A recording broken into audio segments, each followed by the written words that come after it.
Salut à tous les passionnés d'automobile et bienvenue dans cette édition spéciale de The Deep Dive, Ah, conçue spécialement pour les auditeurs de Vintage Car Chronicles. d'accord. Aujourd'hui, on plonge dans l'univers fascinant de la Peugeot 406 Coupé, Oui. une voiture qui a marqué les années 90 et qui continue de faire tourner les têtes. Mhm. On a rassemblé un tas d'articles et d'infos pour vous, et croyez-moi, il y a de quoi être surpris. Ah oui. Saviez-vous qu'elle était surnommée la Ferrari française? Oui. Oui, vous avez bien entendu. Absolument. Alors prêt à découvrir pourquoi? Ce surnom, aussi flatteur, soit-il, n'est pas dû au hasard. La 406 coupé incarne une certaine idée de l'élégance et de la performance à la française. Oui, Un peu comme Ferrari, le fait en Italie. d'accord. Mais avant de plonger dans les détails, Oui, il faut remonter un petit peu dans le temps. d'accord. Retraçons son histoire. Mhm. Peugeot avait déjà une tradition de couper avec la séquence 4. Oui. Mais après ça, plus rien pendant plus de 14 ans. Oui, c'est ça. C'est une éternité dans l'industrie automobile. Qu'est-ce qui explique cette longue absence? Eh bien, c'est une question de contexte. Dans les années 80, Peugeot traversait une période difficile financièrement. Oui. Le fiasco de leur aventure américaine, le rachat de Chrysler Europe, qui s'est avéré plus compliqué que prévu. Ah. Tout cela a forcé la marque à revoir ses priorités et les projets de nouveaux coupés ont été mis en suspens. Ah oui, c'est vrai, les années 80 n'ont pas été faciles pour beaucoup de constructeurs. Non. Mais alors comment la 406 coupé a-t-elle vu le jour? Il a fallu attendre le début des années 90 pour que l'idée d'un coupé basé sur la 406 refasse surface. D'accord. Et là, Peugeot a fait appel à un partenaire de choix, Pininfarina, le célèbre carrossier italien. Pininfarina, le nom évoque tout de suite le design italien. Oui. L'élégance, la sportivité, c'était une collaboration assez naturelle. Tout à fait, Pygmée. Ouais. Peugeot et Pininfarina, c'est une longue histoire d'amour qui remonte à la 403 en 1951. Ah oui. Ils ont collaboré sur plusieurs modèles mythiques, comme les coupés et cabriolets 54, la 304, la 205 CTI. Mais avec la 406 coupé, c'est une autre dimension. Oui. Peugeot confie non seulement le design à Pininfarina, D'accord. mais aussi toute la production du modèle. Attendez, toute la production. Oui. C'est-à-dire que la 406 coupé n'était même pas fabriquée en France. Exactement. La 406 coupé était entièrement assemblée dans les usines de Pininfarina en Italie, Ah. à Grugliasco et San Giorgio Canavese. Waouh. Et ce qui est encore plus fascinant, Wow. c'est qu'elle ne partage aucune pièce de carrosserie avec la berline 406. Ah bon. Un véritable défi industriel. Waouh. Ça, c'est de l'exclusivité. Oui. On imagine le travail colossal que cela a représenté pour Pininfarina. Oui, absolument. Mais parlons du design. On a lu que les premières esquisses s'inspiraient de modèles japonais comme la Mazda RX-7. Et c'est assez surprenant. Oui, c'est une anecdote intéressante. Le designer Maurizio Corbi avait imaginé une voiture aux lignes très arrondies. Dans l'esprit du BO design, qui est en vogue à l'époque. Mais finalement, c'est David Arcangeli qui a dessiné la version définitive. Sous la direction de Lorenzo Ramaciotti, un nom qui résonne dans le monde du design automobile. Et on reconnaît la patte Pininfarina. Oui, Ces lignes fluides, cette silhouette élégante. tout à fait. On comprend pourquoi elle a été élue coupé le plus beau du monde au Triennale de Milan en 1997. Oui, C'est un titre qui en dit long. absolument. Et au-delà de la beauté pure, il y a une réelle intelligence dans le design. Oui. La 406 coupé affiche un sexe de 0,32, ce qui est remarquable pour l'époque. D'accord. Un excellent coefficient de traînée qui contribue à la fois à la vitesse de pointe et à la sobriété de la voiture. Pininfarina a vraiment soigné chaque détail. Et l'intérieur, parlons-en, c'est là qu'on passe le plus de temps en tant que conducteur. Ouais. Après tout, qu'est-ce qui nous attend à bord de la 406 coupé? Préparez-vous à un voyage dans le luxe à la française. Ah. La 406 coupé offre un habitacle raffiné avec une sellerie en cuir signée Recaro, le spécialiste des sièges sport. On retrouve ce souci du détail dans le choix des matériaux. Les finitions, c'est un véritable cocon de confort et de sportivité. Des sièges Recaro, ça promet un excellent maintien. Et le cuir, il était disponible en plusieurs couleurs. Oui, absolument. Il y avait un large choix de teintes comme l'abricot, l'amarante, l'ouragan. Et ce qui est vraiment sympa, c'est que le volant, le pommeau de levier de vitesse et même le soufflet étaient assortis à la couleur du cuir choisi. Ah oui?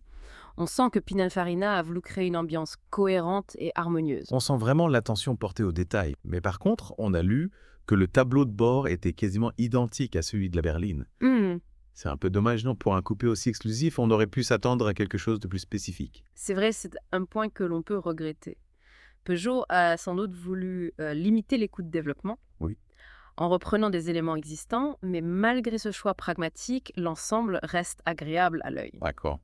Le tableau de bord de la 406 était déjà bien dessiné, ergonomique et fonctionnel. D'accord, c'est vrai. Bon, on a parlé esthétique, on a parlé ambiance intérieure. Maintenant, j'ai envie de savoir ce qu'elle a dans le ventre, cette 406 coupé. Oui. Passons aux choses sérieuses, les moteurs. Ah, là, on entre dans le vif du sujet. Alors, racontez-nous tout. La 406 coupé n'était pas qu'une belle carrosserie. D'accord. Elle offrait aussi une gamme de motorisation assez variée, avec de quoi satisfaire tous les appétits. Quelles étaient les options disponibles pour les amateurs de sensations fortes? On partait d'un 2.0 litres, 4 cylindres de 135 chevaux, plutôt sage et économique, Oui. pour arriver au fameux 3.0 litres V6. Ah?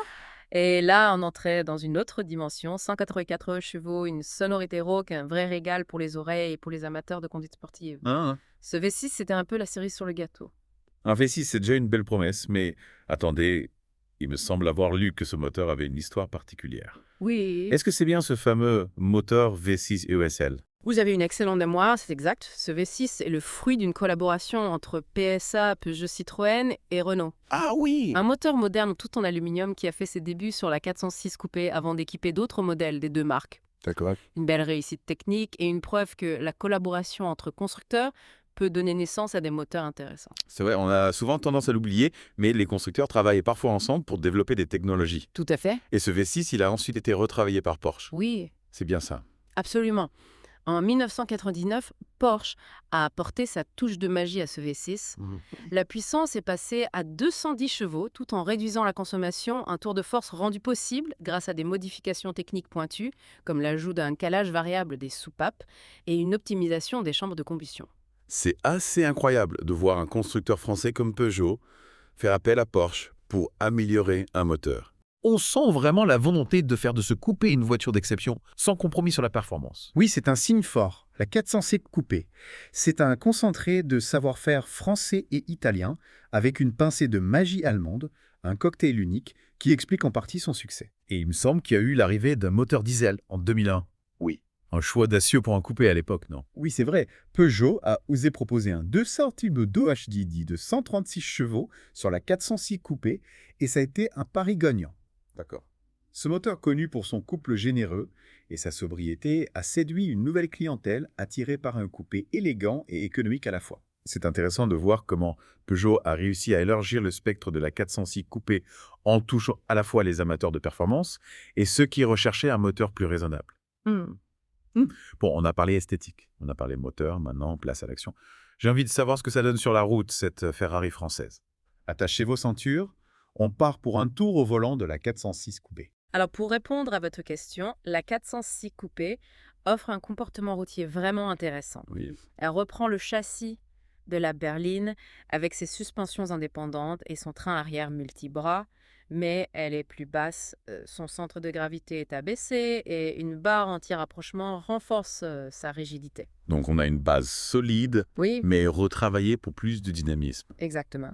Et du coup, est-ce qu'on est plus proche d'une conduite sportive ou plutôt grand tourisme? Je dirais qu'elle se situe entre les deux. Hmm. La 406 coupé n'est pas une bête de course. D'accord. Mais elle n'est pas non plus une limousine, c'est une voiture qui aime les belles courbes, qui se place avec précision et qui vous donne envie de rouler vite, mais toujours avec un certain confort. Et j'ai lu qu'il y avait des suspensions pilotées disponibles en option sur la version V6 Pack. Est-ce que c'était vraiment utile ou la suspension standard était déjà suffisante? Honnêtement, la suspension standard était déjà très bien calibrée. Elle offrait un bon compromis entre confort et tenue de route. Les suspensions pilotées n'apportaient pas un gain énorme. Et la plupart des acheteurs s'en sont passés, c'était plus un gadget qu'une réelle nécessité. D'accord, donc pas indispensable. Et le freinage, j'imagine qu'il est à hauteur de performance, surtout avec la version V6. Absolument, les versions V6 et HDD étaient équipées de freins Brembo, Ah oui. avec des étriers à 4 pistons et des disques ventilés de 305 mm de diamètre, de quoi arrêter la belle en toute sécurité, même après une conduite un peu sportive. Bon, on a parlé de la technique du design de l'histoire, mais il y a un aspect qu'on n'a pas encore abordé, la place de la 406 coupé dans la culture populaire, parce que oui, elle a eu son heure de gloire au cinéma et dans les jeux vidéo. Ah oui, la 406 coupé a fait rêver beaucoup de monde, et elle continue de le faire aujourd'hui. Elle a ce petit quelque chose qui la rend inoubliable. On se souvient tous de cette scène culte dans le film Le Boulet, avec Gérard Lanvin au volant d'une 406 coupé gris allium, lancée à toute allure dans les rues de Paris. Une scène d'anthologie, et elle a aussi fait des apparitions remarquées dans d'autres films comme Le Dîner de con ou Pure Weekend. Et puis, il y a les jeux vidéo impossibles d'oublier la 406 coupé dans Gran Turismo 2, Oui. un des jeux de course les plus populaires de tous les temps. Elle était magnifique dans le jeu et on adorait la piloter sur les circuits virtuels. Et elle a fait son apparition dans d'autres jeux comme Tosea Race Driver ou Metropolis Street Racer. C'est marrant de voir comment une voiture peut marquer l'imaginaire collectif à travers des films, des jeux vidéo. Ça montre qu'elle a vraiment touché une corde sensible chez beaucoup de gens. Exactement. Et puis, il faut dire qu'elle a une esthétique qui se prête bien à l'écran. Elle est élégante, sportive, charismatique. Elle ne passe pas inaperçue. Et en parlant de ne pas passer inaperçu, la 406 Coupé a même eu une carrière en compétition automobile. Oui, c'est assez étonnant pour une voiture aussi raffinée. Mais elle a participé à plusieurs championnats, notamment le championnat de France de supertourisme et le BTCC, le championnat britannique des voitures de tourisme. Et elle a même remporté des victoires. Soraya Yari a été 2 fois champion de France de supertourisme au volant d'une 406 Coupé Silhouette. Et Bruno Longepé a brillé en rallye avec sa 406 Coupé F2000. C'est vrai qu'on a tendance à l'oublier, mais la 406 Coupé, ce n'était pas que du style, il y avait aussi de la substance derrière cette belle carrosserie. Absolument, c'était une voiture bien née, avec un bon châssis et des motorisations performantes. Et aujourd'hui, quel regard portons sur la 406 Coupé? Aujourd'hui, la 406 Coupé est devenue un youngtimer très recherché. Sa cote ne cesse d'augmenter, surtout pour les versions VS Essence. Les collectionneurs se l'arrachent et on comprend pourquoi. C'est une voiture qui a marqué son époque, qui a une esthétique intemporelle et qui offre un agrément de conduite unique. Oui, on dirait qu'elle traverse les années sans prendre une ride, elle a ce charme classique qui ne se démode pas. Exactement. Et puis, il y a cet aspect nostalgique pour beaucoup de gens. La 406 Coupé représente une certaine époque, une certaine idée du rêve automobile français. Et vous, qu'est-ce qui vous fascine le plus dans cette voiture? C'est la collaboration entre Peugeot et Pininfarina.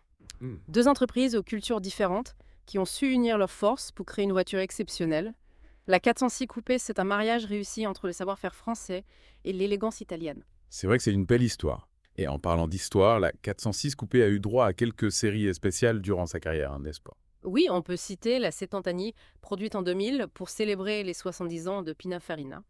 Elle se distinguait par sa teinte exclusive bleu Hyperion et sa sellerie en cuir blanc. Et bien sûr, l'Ultima Edition sortie en 2004 pour marquer la fin de la production. Exactement. l'Ultima Edition était richement équipée avec un intérieur cuir intégral, des jantes spécifiques et même un jeu de bagages siglé Peugeot. Ces séries limitées sont aujourd'hui très recherchées par les collectionneurs. Elles sont un peu la cerise sur le gâteau pour les passionnés de la 406 Coupé. Absolument, elles représentent le summum de l'exclusivité et du raffinement pour ce modèle. Bon, on a fait le tour de la question. On a exploré l'histoire, le design, la technique, la place de la 406 Coupé dans la culture populaire. Mais avant de conclure, j'aimerais revenir sur un aspect plus pratique, l'achat d'une 406 Coupé d'occasion.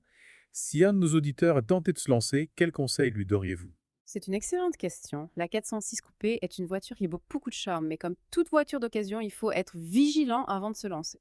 Oui, c'est important de savoir à quoi faire attention pour éviter les mauvaises surprises. Alors, quels sont les points clés à vérifier? Tout d'abord, l'historique de la voiture. Il est essentiel de vérifier son carnet d'entretien, de s'assurer qu'elle a été bien suivie, que les révisions ont été faites régulièrement. C'est un gage de fiabilité et de tranquillité d'esprit. Ensuite, il faut bien sûr inspecter l'état général de la voiture, la carrosserie, la peinture de l'intérieur. Vérifier qu'il n'y a pas de traces de corrosion de choc, mal réparée d'usure anormale. Oui. La 406 Coupé est une voiture basse. Il faut donc faire attention au pare-choc au bas de caisse. Oui, c'est vrai. On imagine que les petits accrochages en ville sont assez fréquents avec une voiture comme ça. Et mécaniquement, y a-t-il des points faibles à surveiller? Alors, globalement, la 406 Coupé est une voiture fiable, surtout si elle était bien entretenue, mais il y a quelques points à vérifier. Par exemple, sur les modèles produits avant fin 1999, il faut faire attention au système de multiplexage qui pouvait parfois poser des soucis électroniques. Le multiplexage, c'est ce système qui gère plein de fonctions de la voiture, comme l'éclairage, les vitres électriques, etc. Exactement. Sur les modèles produits entre fin 1999 et fin 2000, D'accord. le multiplexage a été amélioré. Mais il pouvait encore y avoir quelques bugs. Les modèles produits à partir de fin 2000 sont entièrement multiplexés et plus fiables de ce côté-là. D'accord. Donc, si on vise un modèle d'avant fin 1999, il faut bien vérifier que tout fonctionne correctement au niveau électronique. Et pour les moteurs, est-ce qu'il y a des choses à savoir? Oui, le V6 de 110 chevaux a eu des soucis de bobines d'allumage sur les modèles produits jusqu'à fin 2001. Les bobines Sagem étaient un peu fragiles, mais ce problème a été résolu par la suite. Donc, si on craque pour le V6, mieux vous privilégiez un modèle produit après 2001. Et au niveau des pièces détachées, est-ce qu'on trouve encore facilement ce qu'il faut pour la 406 Coupé? La plupart des pièces courantes sont encore disponibles. Mais certaines pièces de carrosserie commencent à devenir rares et coûteuses. D'accord. Notamment les ailes avant droite, il faut donc prévoir un budget conséquent si vous devez faire des réparations de ce type. C'est un point important à prendre en compte. Bon, on a parlé des points à surveiller maintenant. La question qui brûle les lèvres de nos auditeurs, à quel prix peut-on trouver une 406 coupée en bon état aujourd'hui? Les prix varient beaucoup en fonction du kilométrage de l'état général de la motorisation, compté entre 4 000 et 8 000 euros pour un modèle en bon état avec un kilométrage raisonnable. Et les V6, ils sont plus chers, bien sûr. Oui, les V6 sont les plus recherchés et leur cote est en hausse. Prévoyez un budget plus important si vous avez un coup de cœur pour la Ferrari française. Et n'oublions pas l'entretien. Oui, La distribution est à faire tous les 10 ans ou 120 000 km et ça peut coûter cher. exactement. Il faut prévoir un budget entretien.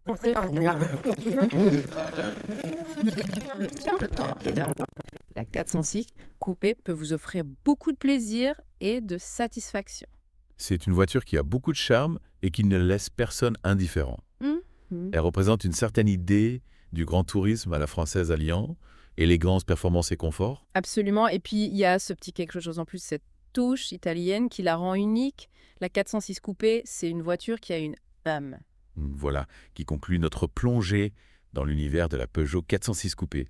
J'espère que vous avez apprécié cette exploration et que vous êtes maintenant incollable sur cette voiture mythique. Un grand merci à notre expert pour ses précieux éclaircissements. Merci à vous et merci à tous les auditeurs de Vintage Car Chronicles. Et n'oubliez pas Vintage Car Chronicles.